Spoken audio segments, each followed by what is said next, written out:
Se ve en pantalla completa, ¿cierto? Sí, sí se ve, sí. Ya. Eh, ¿Me dicen, comienzo? ¿No?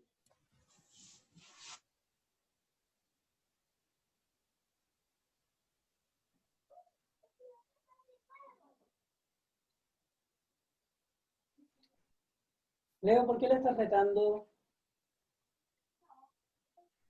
Comienza nomás, José. Ah, sí, aquí estaba me había muteado, pero ahí sí. Ya. Bueno, muchas gracias por la invitación. En especial, bueno, el que me contactó fue Yerko Vázquez, así que también en especial muchas gracias a él.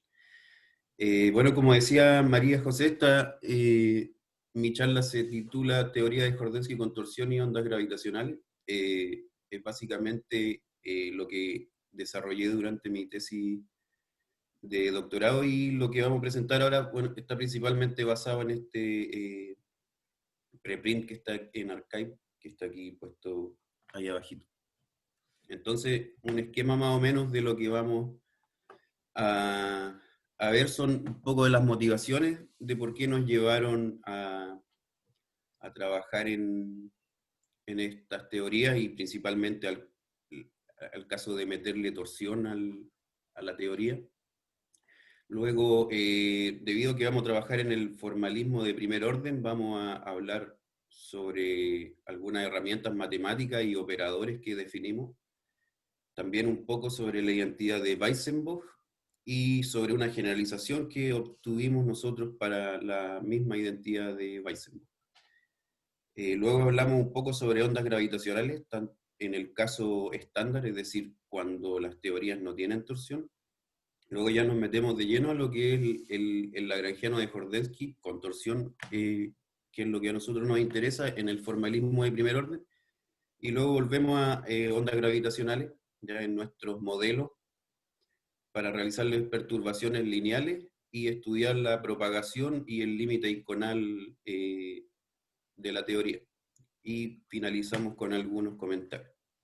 ¿Ya? Entonces, como me decía, para comenzar, algunas motivaciones.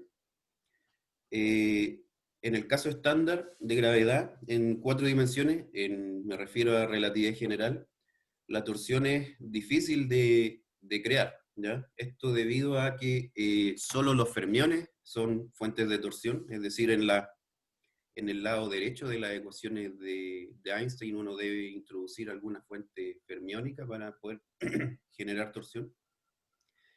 Además, la torsión es un campo no propagante, ¿ya? Es decir, en una región de vacío la torsión siempre es igual a cero. Y uno puede hacer ciertas estimaciones fenomenológicas y se puede aseverar de que la torsión es un fenómeno difícil de identificar, ¿ya? La torsión parece ser demasiado pequeña. Uno puede irse a ciertas referencias y ver de que la torsión es muy pequeña y a su vez se necesitan densidades de materia muy grandes, por no decir en la actualidad que no han sido observadas. También la torsión es difícil de detectar, ya como mencionaba, la torsión es solo sensible para los fermiones, ¿ya?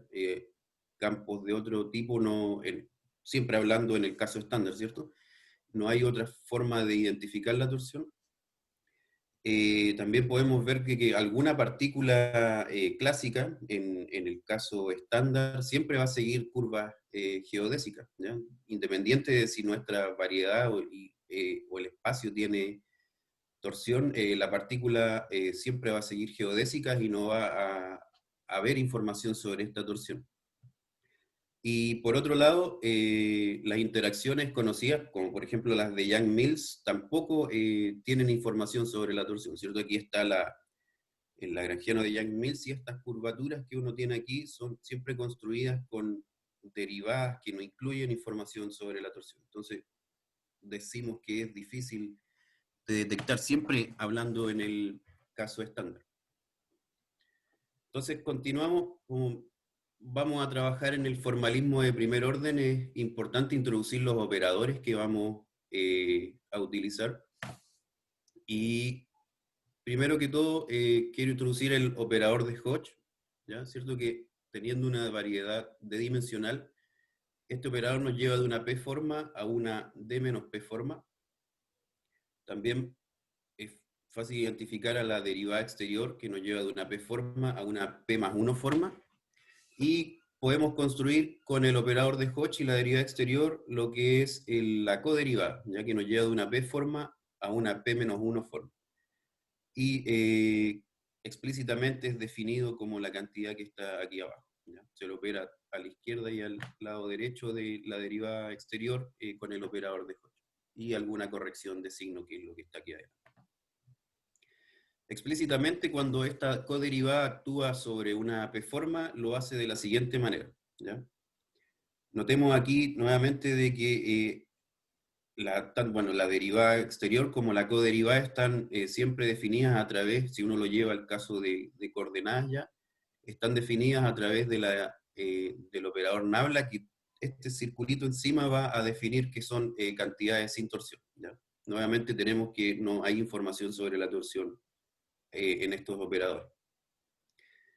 Entonces, a partir de la derivada exterior y de la coderivada, nosotros podemos definir nuestro primer operador de onda, ya que el operador de RAM, que definimos como esto que está aquí, ¿cierto? Que es el anticonmutador entre la derivada exterior y la coderivada.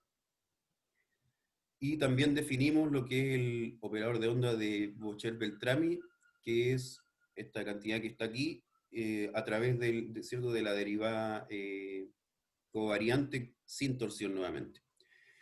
Y hacemos mención de que ambos operadores, si actúan sobre una P-forma general, están relacionados mediante la identidad de Weissenburg, que es esta cantidad acá. Es decir, el operador de RAM es igual al operador de Beltrami más, aquí solo lo pongo en palabras, luego vamos a ver un resumen de lo que eso significa, una mezcla de términos de curvatura con la misma P-forma, ¿ya? Entonces, un ejemplo, por ejemplo, podemos poner aquí el tensor electromagnético y explícitamente esto, lo que yo llamaba mezclas de curvatura con la misma performance, están codificadas aquí en estos tres términos. Ya entonces uno tiene aquí esta mezcla de términos de curvatura con el mismo tensor electromagnético, ¿ya? Si uno aumenta el grado de la forma, si tenemos una 3 forma, 4 formas y así sucesivamente, aquí se incluyen muchos más términos en lo que aquí está comprimido para este caso particular. Entonces notemos nuevamente de que estos, siempre aquí están metidas tanto la derivada covariante sin torsión, y tenemos a la curvatura también de que no hay información, bueno, es la curvatura de Riemann y no hay información sobre la torsión. Entonces, nosotros podemos decir de que nunca no somos capaces de observar o vamos a ser capaces de observar alguna cosa como un lente torsional, ¿ya? Debido a que la luz, como vemos en esta ecuación, no tiene, o las ecuaciones que ella obedece, no hay información sobre la torsión. Entonces no vamos a ser capaces de observar una especie de lente torsional, incluso si es que en la región la torsión es distinta de cero, ¿ya? Debido a la forma en que están construidas las teorías, no vamos a ser capaces de hacer eso. Entonces, sigamos definiendo operadores, y debido a que, nuevamente repito, de que vamos a trabajar en el formalismo de primer orden, vamos a definir, perdón, un operador de contracción que llamamos I sub A1 hasta A sub Q, dependiendo de cuántos grados queremos contraer la forma, que nos va a llevar desde P forma a P menos Q forma, dependiendo de aquí de los índices que le agreguemos a nuestro operador, ¿ya? Que explícitamente es de esta forma que está acá, ¿ya? Siempre está construido, como vemos, a través del operador de Hodge y del Filbine, ¿ya?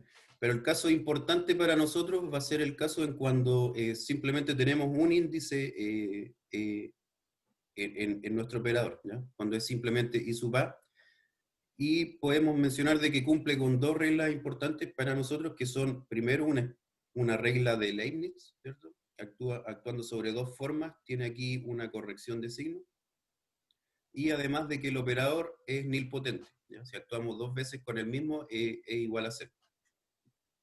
¿Ya? A través de este operador, nosotros podemos probar de que podemos escribir la derivada, la coderivada en términos de este operador de contracción y de la derivada covariante sin torsión. ¿Ya? Entonces, usando esta nueva definición ya de la coderivada, nosotros podemos probar de que la identidad de Weissenbach simplemente se reduce a esta cantidad que está acá, ¿ya? Es decir, toda la información que mezclaba a la curvatura con la P-forma queda definida, contraída en este término que está acá, ¿ya? Esto va a ser súper útil en lo que nosotros queremos desarrollar, ¿ya? Entonces ahora, debido a que, como adelanté con el título, vamos a trabajar en una variedad de contorsión, para nosotros es importante hacernos estas dos preguntas, ¿cierto? ¿Qué pasa si la variedad tiene torsión? Y además, ¿qué pasa si es que la P-forma con la que vamos a actuar nosotros tiene índices de Lorentz libre? Porque esto va a ser importante porque cuando nosotros hacemos ya la teoría para expansión de ondas gravitacionales, nuestro modo que va a llevar la información de la onda tiene índice de Lorentz libre. Ya, por lo tanto, es fundamental definir alguna cantidad que pueda trabajar con esos índices de Lorentz libre.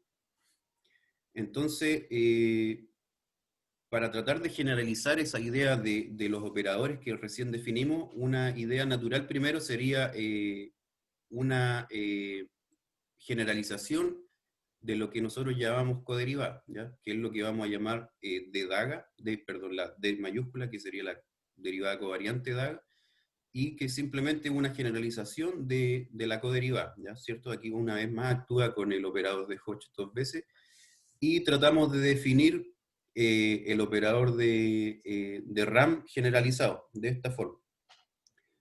Pero otra idea que surge también es la idea de tratar de hacerlo con el operador de contracción que habíamos definido, ¿ya? Tal como habíamos mostrado de que era posible definir también a la coderivada de esta forma. Y nosotros podemos ver de que cuando la torsión es distinta de cero, ambos operadores también son distintos.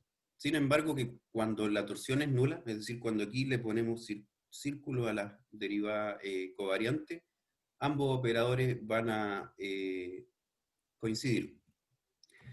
Pero finalmente nosotros nos decantamos por el caso con el que llamamos 2 DAGA, es decir, al que definimos con el operador de contracción, ¿ya? Y definimos el operador de derram a través de ese operador, porque a través de él nosotros encontramos una generalización perdón, de la identidad de Weissenbach, ¿ya? Si definimos entonces el operador de derram generalizado a través de esta derivada con el doble DAGA, es posible realizar esta generalización de la identidad de Weissenbach. Y también definimos esta generalización del operador de Beltrami, ya a través de esta nueva derivada que hemos definido una vez más a través de nuestro operador de contracción, ¿ya? Entonces ya nos olvidamos de la primera definición que era a través del operador de Hodge, ¿ya? Sí, nos vamos a quedar con esta segunda definición de nuestra coderivada. Entonces, ahora, ¿cómo nosotros podemos generar un campo escalar, perdón, una torsión en nuestra teoría? Una idea natural es a través de acoplamientos no minimales a través de un campo escalar, ¿ya? Tal como lo propuso Tolosa y Zanelli en un trabajo de 2013. ¿Y cómo mezclamos nosotros campos escalares con geometría? A través del lagrangiano de Jordansky, ¿ya? Que es esta cantidad que está aquí gigantesca, ¿ya? Aquí lo pongo en el lenguaje tensorial solamente para mostrarlo, como mencioné al comienzo, también luego lo vamos a trabajar en el lenguaje de primer orden. ¿ya? Pero entonces lo que vamos a hacer nosotros es introducir torsión a través de un campo escalar y mediante el lagrangiano de Jordansky, ¿ya? Otra cosa que hay que mencionar es la velocidad de las ondas gravitacionales, ¿ya? A través del evento, ¿cierto?, que ocurrió el año 2017, donde se pudo detectar ondas gravitacionales y también su contraparte electromagnética, ya sus observaciones astronómicas, se pudo establecer, ¿cierto?, una cota en lo que es la velocidad de las ondas gravitacionales, ¿ya? Y básicamente, ¿qué nos dice? De que la propagación de estas ondas gravitacionales es la velocidad de la luz, ¿ya? Aquí la cota es 10 a la menos 15 por un lado y 10 a la menos 16. Entonces decimos de que la velocidad de propagación de ondas gravitacionales es la velocidad de la luz. De esta manera, entonces, considerando el universo de teorías alternativas que hay a relatividad general, un test, ya sabiendo cuál es la velocidad de propagación de ondas gravitacionales, es fundamental entonces determinar cuál es la velocidad de las ondas en estas teorías alternativas, ¿ya? Entonces, a modo de ejemplo, ya entrando nuevamente en el lagrangiano de Jordansky, una clásico, es decir, sin torsión, uno tiene que la velocidad de las ondas gravitacionales al cuadrado es dada por esta cantidad que está acá, ¿ya?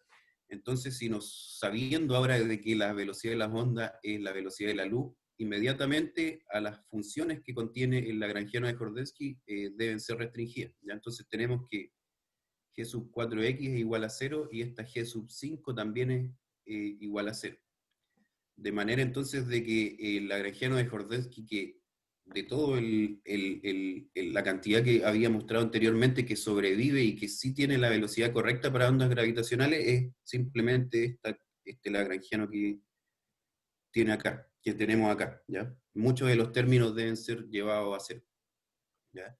Y esto que hace nos excluye a los acoplamientos de Gauss-Bonnet con la curvatura, ¿ya?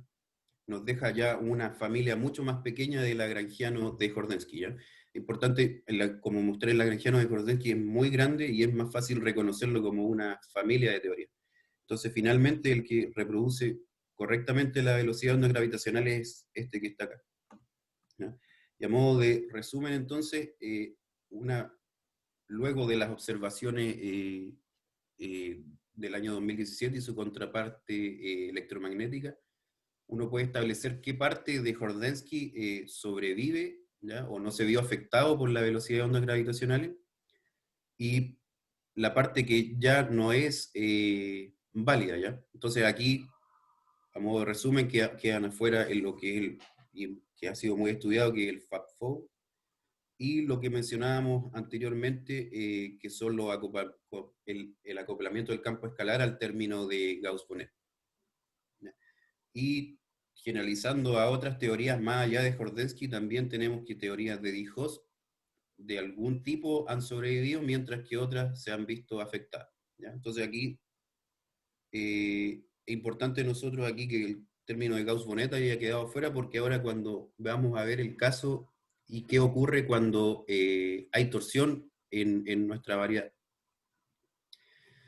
Entonces, vuelvo a repetir, íbamos a trabajar en el formalismo de primer orden, y lo primero que hicimos nosotros entonces fue escribir el lagrangiano de Jordansky, el que mostré anteriormente, en este formalismo, ¿ya? Entonces aquí tenemos a la curvatura, y hemos introducido está el Filbine, y introducimos dos cantidades nuevas, ya que son este pi y este teta que está acá, ¿ya? Y que son simplemente, uno puede entender al z como el de mu phi, por ejemplo. El x es el término cinético, es decir, el de mu phi de mu phi. Uno puede entender a los pi a como las segundas derivadas del campo escalar, y uno puede entender a los teta como las derivadas al cuadrado del campo escalar, ¿ya? Pero es simplemente, esto es llevado el lagrangiano de Jordansky al formalismo de primer orden, ¿ya?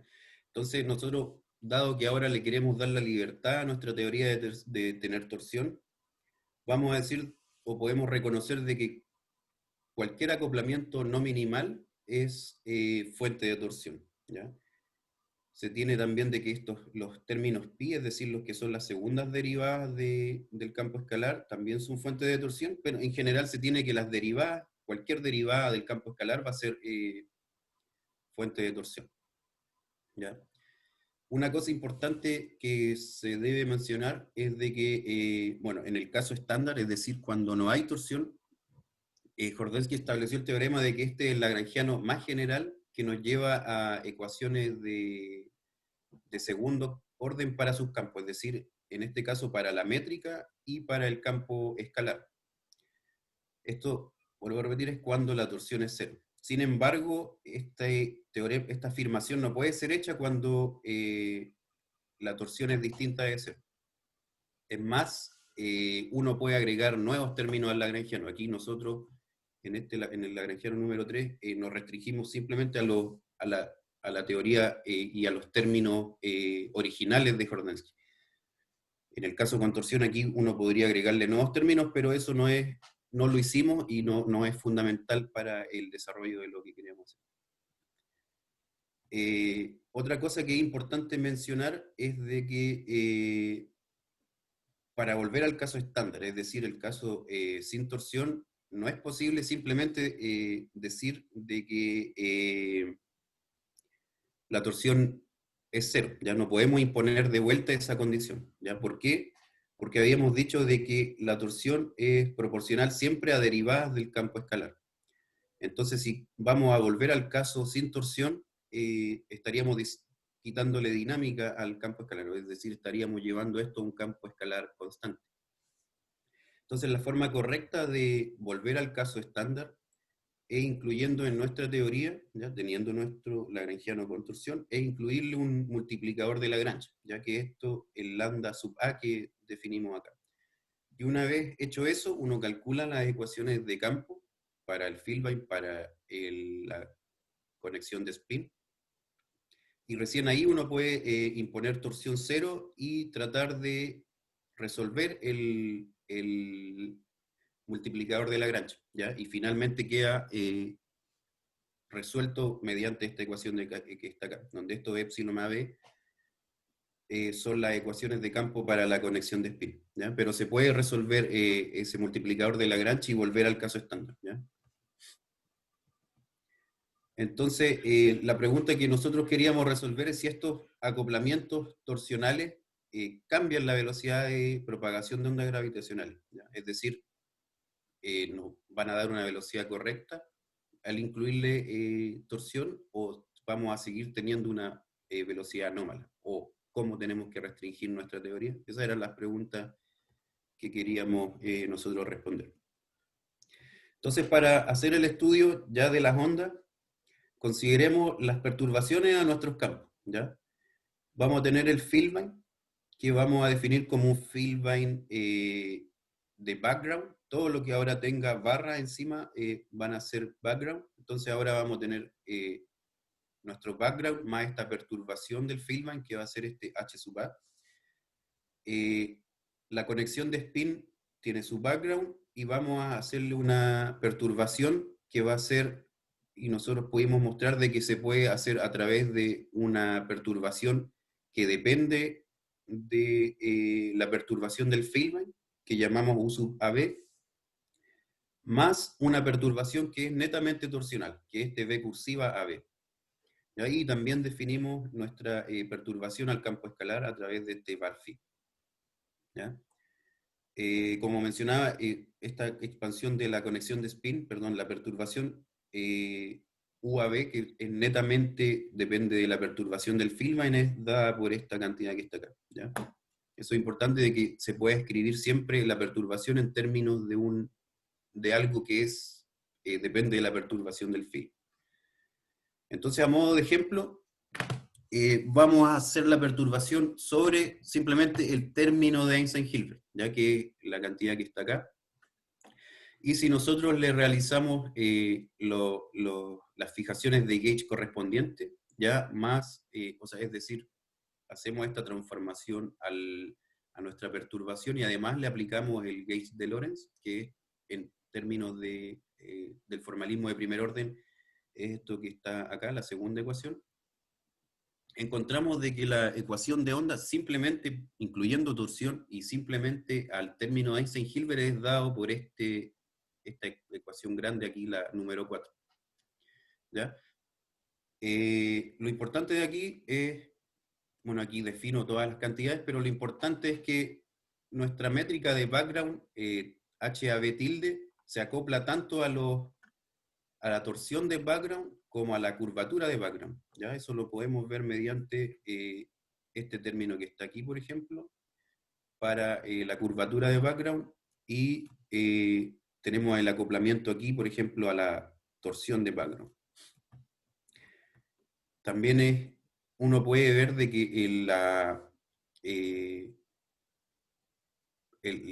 la perturbación del Filbane se acopla tanto también a los modos torsionales, a la perturbación de la conexión de spin torsional, que era este término B cursiva AB, y tenemos también de que la traza de nuestra perturbación del Filbane se acopla también a la torsión de background, ¿ya? Es decir, finalmente nuestro modo perturbacional del Filbane se acopla a todas las cantidades que hemos introducido, ¿ya? Hay un acoplamiento completo al introducirle torsión a nuestra variedad. Entonces ahora, como mencionaba también hace un momento, el lagrangiano de Jordansky es una familia de teorías, ¿ya? O se puede identificar como una familia de teorías, dependiendo del valor y de cómo uno defina las funciones que están introducidas en ella. Entonces ahora también, dado eso, es importante identificar qué términos del lagrangiano nos van a dar a nosotros o nos van a llevar a una ecuación de onda. Entonces aquí, viendo cuál es el comportamiento de las cantidades que están introducidas en el lagrangiano de Jordansky, notemos de que solo la curvatura de Lorentz tiene segundas derivadas de nuestra perturbación del Filbane, ¿ya? Es decir, ese es el término que nos lleva a una ecuación de onda, ¿ya? Entonces, y también tenemos de que, perdón, los términos pi tienen derivadas de nuestra perturbación, ¿ya? Entonces también podemos identificar que mediante la identidad de Bianchi, nosotros vamos a tener curvaturas acá, ¿ya? Entonces, ahora, dado de que obtenemos segundas derivadas de la perturbación a través de la curvatura, vamos a decir de que entonces los términos que nos van a llevar a una ecuación de onda del lagrangiano de Jordansky son simplemente aquellos que incluyen explícitamente la curvatura de Lorentz, es decir, estos tres términos que están acá, ¿ya? Aquí tenemos Einstein-Hilbert, y estos dos nuevos que nos incluyen a los teta y a los pi, y también vamos a llegar a una ecuación de onda a través de aquellos términos del lagrangiano que definimos en el formalismo de primer orden, que incluyan a dos o más de estos términos pi, ¿ya? Y si hacemos la identificación en el lagrangiano, van a ser términos de esta forma, o los que estaban incluidos, que son estos tres, ¿ya? Entonces, nos olvidamos, para nuestro propósito nos podemos olvidar del resto de términos que tiene la teoría, ¿ya?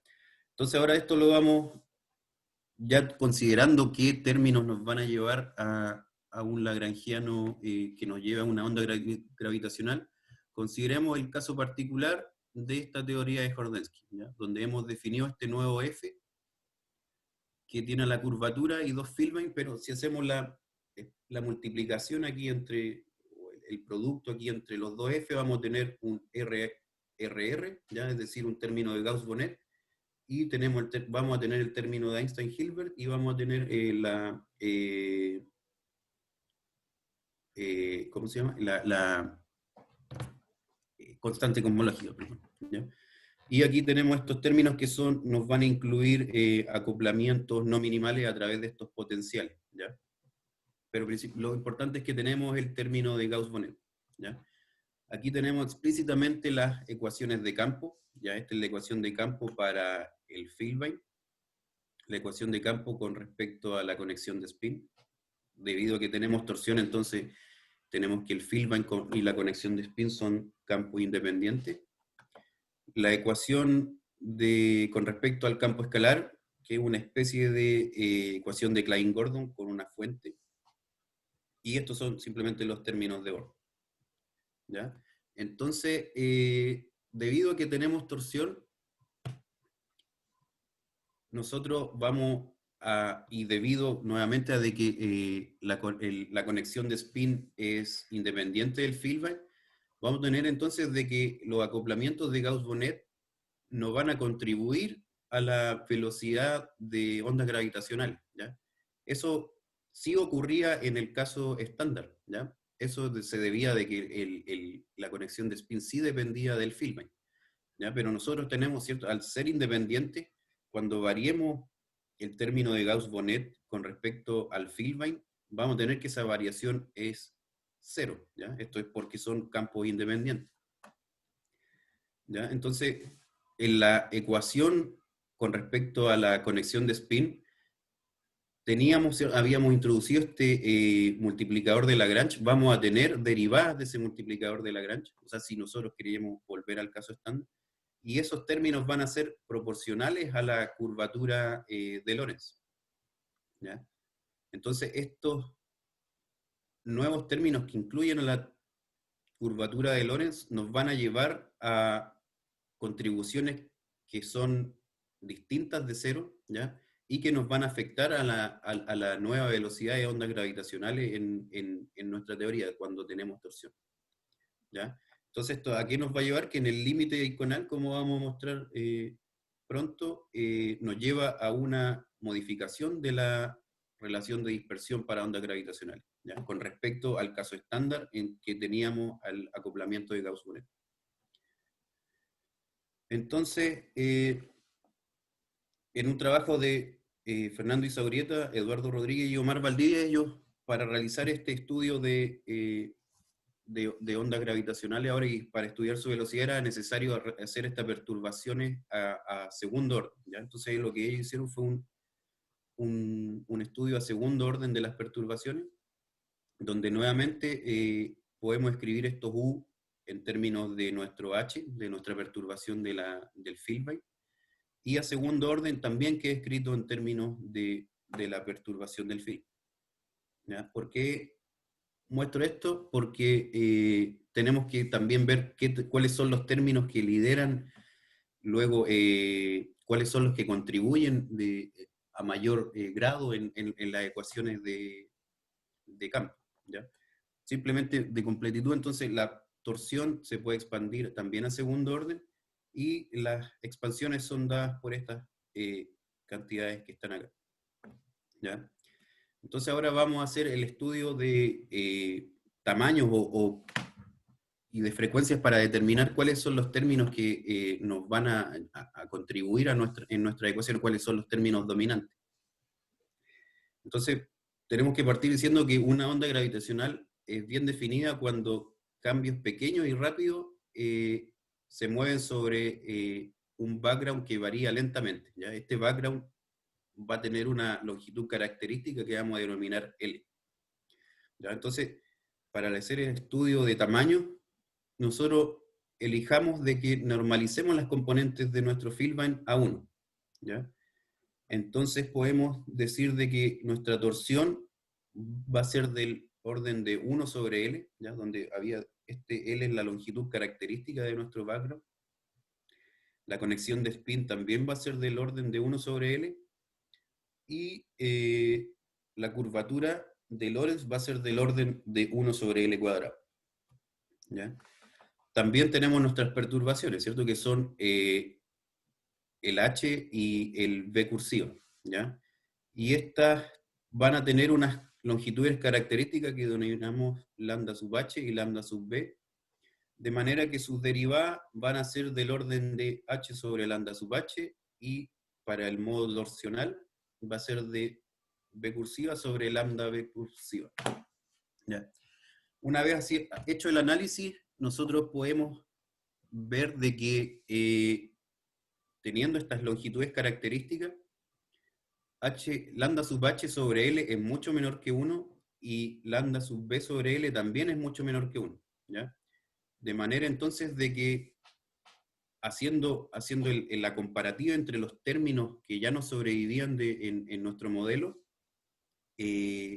finalmente nosotros de todas maneras llegamos a que la ecuación a resolver es de la misma forma que la ecuación canónica, es decir, tenemos el término de Einstein-Hilbert, ¿ya? Entonces, los términos que dominan a primer orden y a segundo orden van a ser los mismos, es decir, vamos a tener entonces que resolver la ecuación que nos incluya la curvatura a primer orden, ¿ya? Que tenía a estas derivadas de la perturbación del film, ¿ya? Aquí está explícitamente, de hecho. Entonces, tenemos nuestra perturbación con respecto a esto que se podía escribir en términos de H, más la perturbación que era netamente torsional. ¿Ya? Pero finalmente la conclusión es de que la ecuación a resolver es de la misma forma que la canónica de Einstein-Hilbert. Entonces,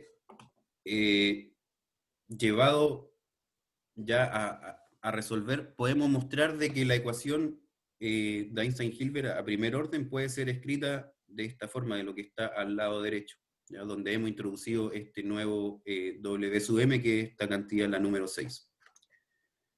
¿Ya? Entonces, para resolver la ecuación de onda, entonces, aquí tenemos el término de onda, debemos resolver entonces la ecuación W sub m igual a 0. ¿Ya? Notemos aquí entonces que vamos a tener que resolver esta ecuación, que aquí tenemos el término de onda, y aquí tenemos los acoplamientos de la curvatura con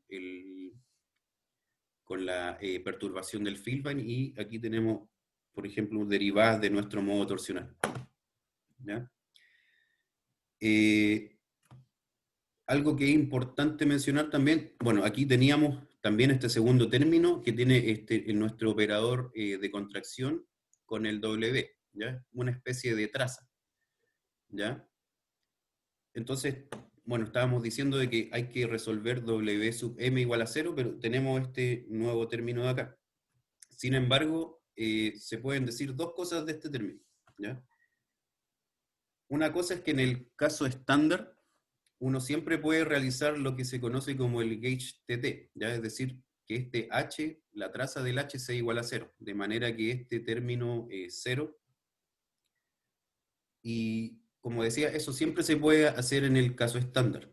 Sin embargo, ahora que tenemos una torsión de background y también tenemos perturbaciones torsionales, ya no se puede realizar ese gauge en el caso general. Esto es porque, bueno, si hacemos este H igual a 0, vamos a tener un constraint entre lo que es la torsión de background y lo que es nuestras perturbaciones torsionales, ¿ya? Entonces eso es un constraint no físico, ¿ya? Vamos a estar mezclando cosas que en principio no sabemos lo que son, ¿ya? Entonces, en general, no podemos realizar lo que es el gauge TT en el caso en que tenemos torsión de background, ¿ya?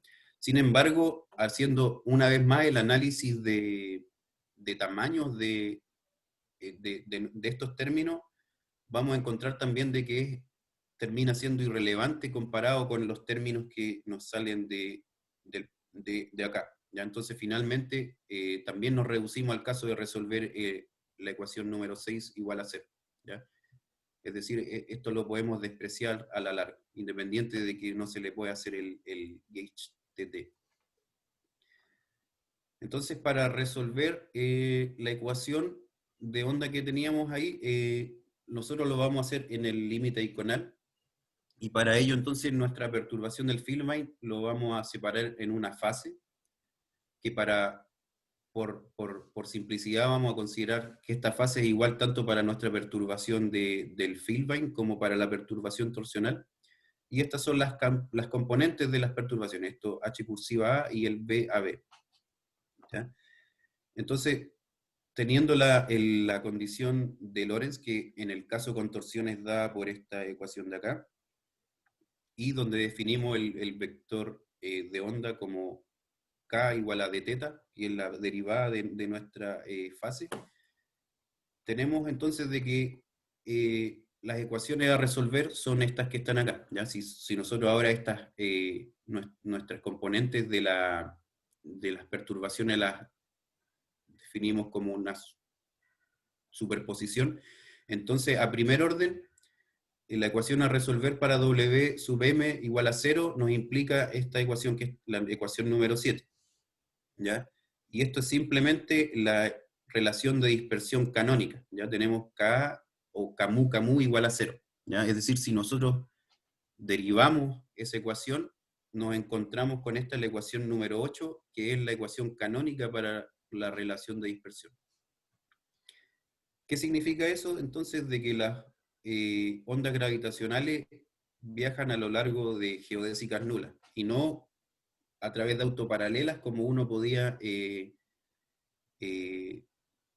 creer que podía ocurrir al agregarle torsión a nuestra variedad, ¿ya? Pero simplemente se obtiene la relación canónica, ¿ya? Es decir, Camu igual a 0, y de esta forma podemos decir de que las ondas gravitacionales viajan a la velocidad correcta. Ya hemos obtenido la relación de dispersión canónica. Por otro lado, también nos interesó revisar lo que ocurría con la polarización de las ondas. Entonces, los modos, tanto del Filbine como de la conexión de spin los separamos en una amplitud por su polarización, ¿ya? Y a través de ello podemos estudiar dos cosas, ¿ya? Primero, qué va a ocurrir con la corriente, la densidad de corriente, y luego vamos a ver lo que ocurre con la polarización, ¿ya? Entonces, si definimos entonces la densidad de corriente J como la amplitud al cuadrado por el vector de onda, nosotros podemos volver, y para comparar que en el caso estándar, en el límite iconal, esa densidad de corriente es conservada, ¿ya? Es decir, cuando uno le aplica la coderivada, esa cantidad es igual a 0. ¿Ya? Sin embargo, ahora que tenemos torsión de background y modos perturbacionales torsionales, notamos de que ya la densidad de corriente no es conservada, ¿ya? De hecho, llegamos a la ecuación número 9, ¿ya?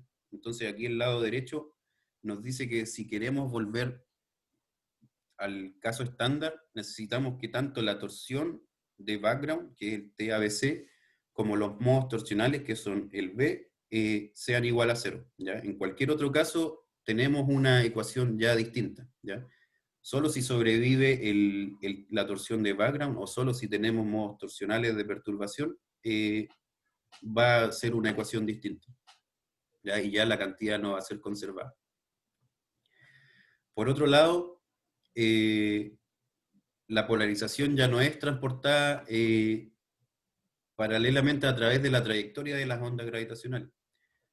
Ya tenemos también esta nueva ecuación, ¿ya? En el caso de que si fuera transportada paralelamente, necesitaríamos una vez más de que tanto la torsión de background, que la tenemos aquí incluida en estos términos, como la perturbación torsional sean igual a 0.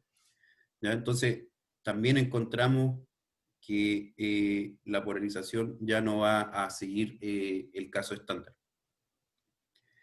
Entonces, lo que hemos encontrado es que tanto para la densidad de corriente como para la polarización se tiene que ya no se consideran como el caso estándar.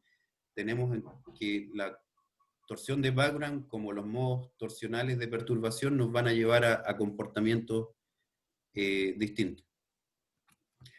Entonces, a modo de resumen, como dijimos al comienzo, las ondas gravitacionales nos dicen las observaciones de que viajan a la velocidad de la luz. Esto ha hecho de que muchas de las teorías modificadas, en nuestro caso teorías tensoescalares, en el caso sin torsión, se han visto afectadas, es decir, muchas no cumplen con esta condición de que la velocidad de las ondas sea la velocidad de la luz. Y nosotros hemos mostrado que removiendo la condición de torsión nula, es decir, tratando al Filbine como a la conexión de spin como como grados de libertad independiente, nos lleva a dos teorías distintas, ¿ya? Como mencioné, es importante siempre recalcar de que la teoría con torsión es muy distinta a la teoría sin torsión. Y la relación entre ellas no puede hacerse simplemente imponiendo en una de que la torsión sea cero. Como mostramos anteriormente, es necesario incluir el multiplicador de Lagrange. De otra forma, le estaríamos quitando dinámica a nuestro campo escalar, que es el que al final de cuentas nos genera la torsión en la teoría. También mostramos de que las ecuaciones de campo, al considerarlo como grados de libertad independientes al Filbine y a la conexión de spin, nos llevan a una teoría en que la velocidad de las ondas gravitacionales sí es la correcta. En el caso de Gauss-Bonnet, aquí lo mostramos en el caso de Gauss-Bonnet, pero esto sigue siendo válido para cualquier otro término de los que mostré que nos servían para generar una ecuación de onda. Mostramos de que recuperamos, a diferencia del caso estándar, en el término de Gauss-Bonnet, la relación de dispersión canónica, es decir, las ondas gravitacionales viajan a lo largo de geodésicas nulas. Y también mostramos de que la torsión, esta torsión de background, como sus modos perturbacionales también, nos rompen la conservación de los números de rayo o la densidad de corriente, y también nos rompen lo que nos dice la información sobre la polarización en el caso estándar. Es decir, ya no viajan a través de paralelas, ¿ya? Ni de geodésicas nulas.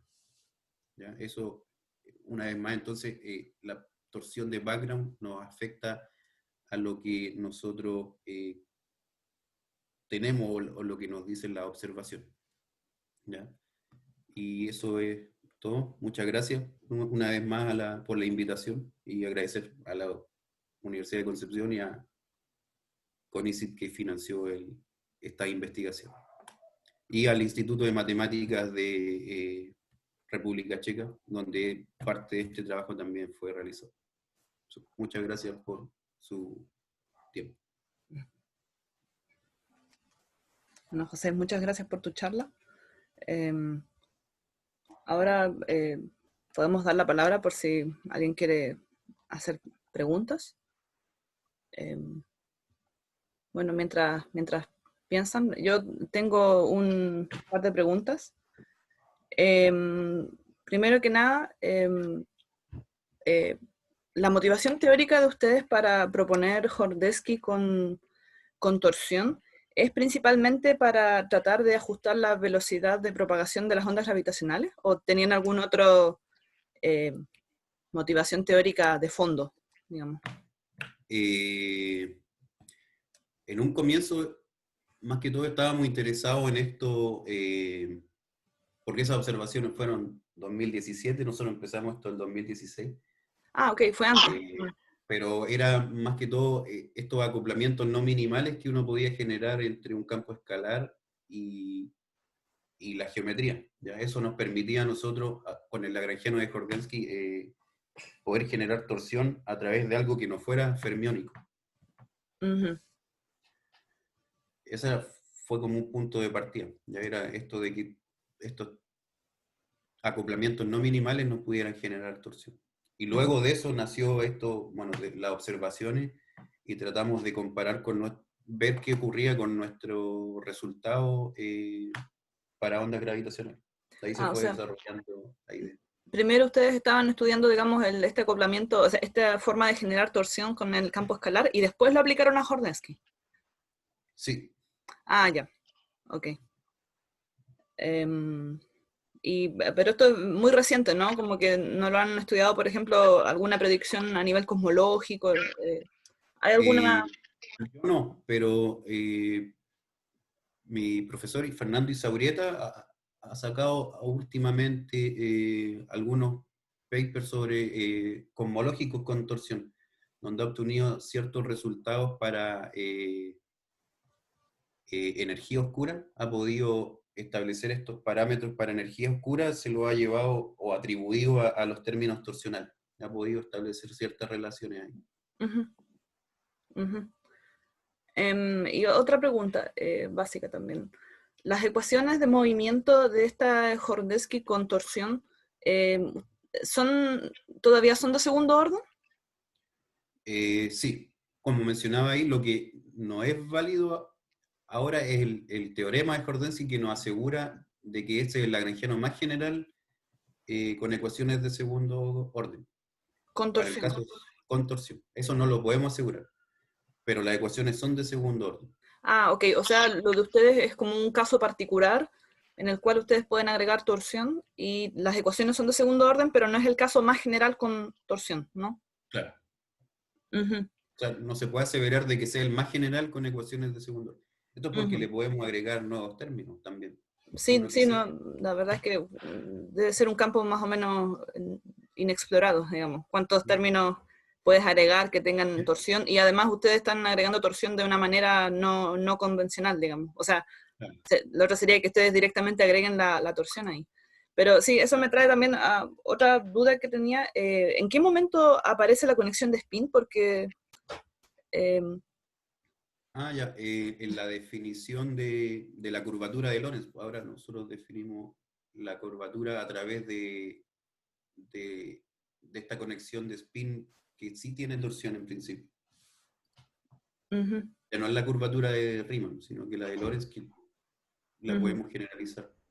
ok. Pero la conexión de spin queda fija por fija con este campo escalar que produce la torsión, o eso es lo que no entiendo. O sea, ¿Cómo queda definida la conexión de spin? Si o es sea, la libre, conex- si no. o sea, siempre se puede separar en la parte que sí depende del Filbane, más este trocito que es torsional o que uno se lo puede atribuir sin incluir perturbaciones, pero a la contorsión. Pero siempre se puede separar en una parte que depende del Filbane, más Ujú. la parte contorsional o que es Eso a nivel de netamente... background, ¿no? A nivel de background, ¿no? Porque tú mostraste que a primer orden había un... A nivel de background también. Siempre se Ya. puede separar en una parte, si lo llevamos al lenguaje de segundo orden, podría ser como los Christoffel más un trocito que es torsional. Ujú, ujú, ok. ¿Puedo preguntar? ¿Sí? ¿Se me escucha? Sí. Hola, José. Soy Hola. Pablo González. Hola. Te quería... Bien, ¿y tú? Te felicito primero por sacar el doctorado. Hace tiempo que no te veía. Sí, gracias. Y te quería preguntar si vieron soluciones exactas en estas teorías de Jordansky con torsión, si trataron de ver, por ejemplo, si soluciones de Jordansky seguían siendo un poco, entre comillas, la forma válida para estas teorías. Si Sí, ahondaron en ese punto o no. eso también lo vimos. Tratamos de encontrar una especie de solución de agujero negro con algún ANSAT torsional, ¿ya? Que tuviera las mismas, o sea, esféricamente simétrico, y encontramos el ANSAT para las componentes de la torsión que tuvieran esa simetría, y luego de eso, ahí ya se nos escapó de las manos porque al tratar de resolver, habían 3 ramas, si mal no recuerdo, en las que podían tratarse de resolver, pero ninguna era completa. Siempre había un parámetro que no podíamos calcular. En este caso, por ejemplo, al agregarle dinámica al campo escalar, el potencial había que definirlo a mano o no se podían resolver las ecuaciones tampoco. ¿Sí? Ya. Gracias. ¿Resulta? Entonces, no, al final, como no queríamos imponer nada a mano, no era posible resolverlo, no fue posible. ¿Y vieron ese trabajo, por ejemplo, del BTZ versus el BTZ con torsión? Que al final como No, que terminan redefiniendo la constante cosmológica. ya, no, eso yo no lo he revisado. Ah, Ya. ¿Consulta? Gracias. ¿Sí? Sí, disculpa. Es que justamente asociado con... ¿Me escuchan, cierto? ¿Sí? Bueno, me uno a las felicitaciones por el logro. Eh, Mira, respecto a lo mismo, porque mi pregunta inicial, antes de que Pablo hiciera la pregunta, mi pregunta inicial era a preguntarte si la introducción de la torsión te respondía algo acerca de la inestabilidad que existen en estas teorías con respecto a los agujeros negros, digamos. O sea, claramente ese es el problema que tienen estas teorías. Entonces, quizás mi pregunta era, ¿acaso la torsión en sí a lo mejor te podía aliviar ese problema? Entonces, como Pablo te hizo la pregunta, en realidad ahora más que pregunta, a lo mejor mi comentario va más hacia una quizás sugerencia, porque al escucharte decir que cuando metías la torsión y buscabas soluciones exactas, ¿cierto? Había quizás parámetros que se te escapaban y que no Sí. podías fijar. Entonces, a lo mejor por ahí puede estar la solución, en tratar de a lo mejor forzar que sean estables los agujeros negros, y quizás a lo mejor ahí te va a dar alguna relación que te permita fijar o dar alguna cota quizás a esos parámetros que por otro lado a lo mejor no los encuentras. Eso en realidad, disculpa, era una pregunta, pero ahora se me fue como sugerencia en realidad. Es que aquí, por ejemplo, lo que quise decir en realidad, porque lo tratamos de hacer con un modelo súper parecido a este. Entonces aquí se ve la pantalla, ¿cierto? Sí, sí. Lo que le daba dinámica o que tenía un potencial es este V. Este V es un potencial, o sea, esto V depende de phi.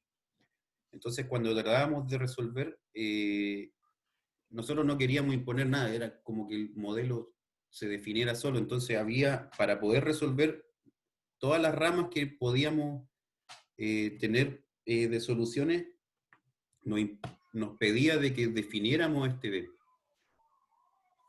¿Ya? Entonces no podíamos resolver todos los campos que teníamos acá libremente. Siempre había que imponer alguna condición. Y eso es lo que no queríamos hacer en ese caso. Pero Bueno, sí, como sugerencia, tal vez habría que simplemente imponerlo y ver qué pasa, pero en principio no lo queríamos hacer así. En ese caso mi sugerencia sería, digamos, como déjalo, digamos, libre a lo que más puedas, digamos, Sí. imponiendo la condición estudiando la estabilidad de los agujeros negros, que como te digo, creo que el gran problema que tienen en esta teoría, digamos, que Claro. las soluciones de agujeros negros no son estables. Entonces, a lo mejor la torsión puede ser, a lo mejor puede ir por ahí la cosa. Eso. Igual, felicitaciones, muy clara tu charla, de verdad. Gracias. Yo tenía una consulta porque al final de la charla como que se me frizó un poco el video por la conexión de internet. Veía que mostrabas de que la adición de los términos de torsión no modificaban la velocidad de propagación de la onda gravitacional. Pero en cierto modo o sea, ¿tienes algún tipo de efecto, digamos, sobre, no sé, sobre el tensor de polarización de la onda? Sí, sobre la polarización, sí. Aquí, bueno, esta ecuación, aquí sí nos afecta. El caso estándar es solo este primer término igual a 0. Entonces, para recuperar, siempre que tengamos, aquí ya se me olvidó poner las barras, pero este T es la torsión de background y estos B son las amplitudes de las perturbaciones torsionales. Ambos cosas torsionales nos afectan a la polarización de la onda. ¿Ya? Es decir, para volver al caso estándar tendríamos que anular la perturbación torsional como la torsión de background.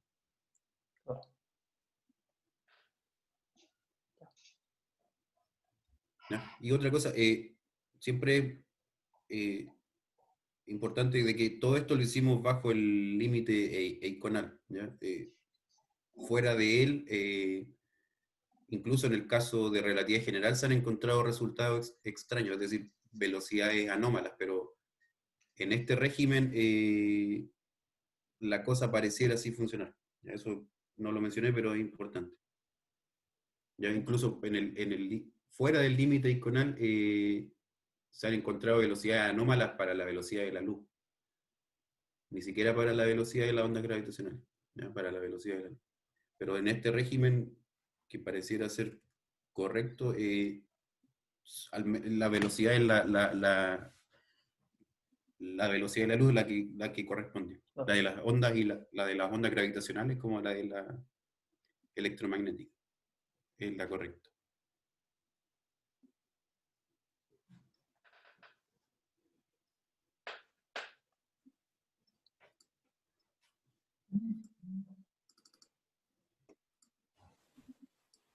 ¿Hay más preguntas del público?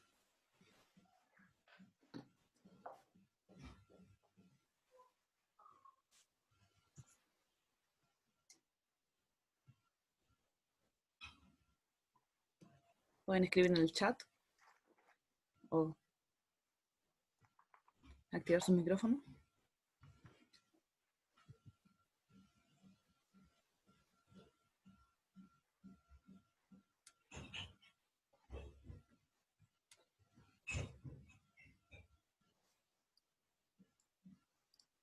Bueno, si no, agradecemos nuevamente a José por su charla.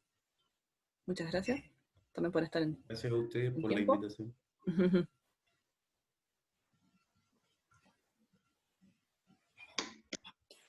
¿Cuándo? 2 semanas más la próxima, ¿no?